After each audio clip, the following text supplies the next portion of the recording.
গাজীপুরের শ্রীপুর উপজেলার শহীদ জিয়ার স্মৃতি বিজড়িত চোক্কার খাল। ১৯৭৮ সালে এই খাল খননে উপস্থিত ছিলেন তৎকালীন রাষ্ট্রপতি জিয়াউর রহমান।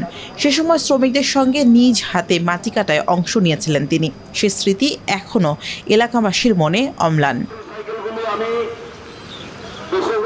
একসময় এই খাল ছিল গ্রামের প্রাণ, যেখানে বহমান ছিল স্বচ্ছ পানির প্রবাহ।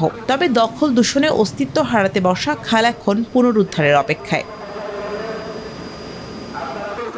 স্থানীয়রা বলছেন, দীর্ঘদিন ধরে শিল্প ও গৃহস্থালির বর্জ্য ফেলা হয়েছে এই খালে। ফলে ধীরে ধীরে ভরাট হয়েছে তলদেশ, যাতে বর্ষা মৌসুমে সৃষ্টি হয় তীব্র জলাবদ্ধতা। ফসলি জমিতে জমে থাকে পানি, দুর্ভোগে পড়েন শত শত পরিবার। জিয়াউর রহমান যখন 1978 সনে এই খালটা উদ্বোধন করে, আমরা নিজেরা এখানে দাঁড়ায় দেখছি ওনার মাটি কোদাল দিয়ে কাইটা টুকরি নিয়ে মাথা ফালাইছে।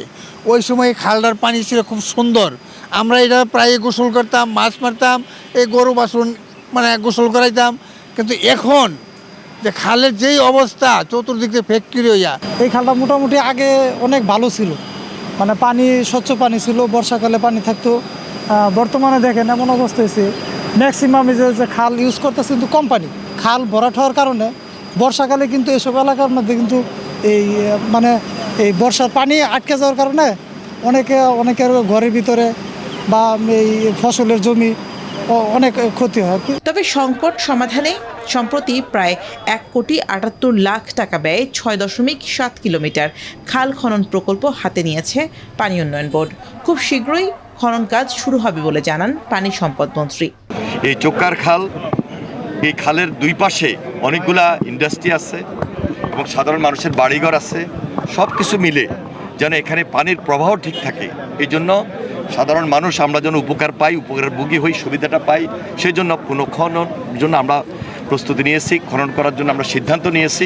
ইনশাআল্লাহ এই কাজটুকু আমরা সমন্বয় করব। তবে স্থানীয়রা বলছেন, শুধু খনন করলেই সুফল মিলবে না, প্রয়োজন পরিকল্পিত শিল্পায়ন, কার্যকর বর্জ্য ব্যবস্থাপনা এবং নিয়মিত মনিটরিং।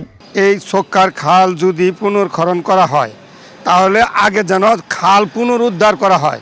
খাল পুনরুদ্ধার না করে যদি এইটুকু খনন করে, তারা আবার এই ময়লা পানি দিয়ে, পলিথিন দিয়ে আমাদের আবার এই জম করবে, আমাদের এলাকার জনসাধারণের কোনো কাজে আসবে না। ত্রয়োদশ জাতীয় সংসদের নির্বাচনী প্রচারণায় 5 বছরের মধ্যে 20 কিলোমিটার খাল খননের প্রতিশ্রুতি দিয়েছিল বিএনপি।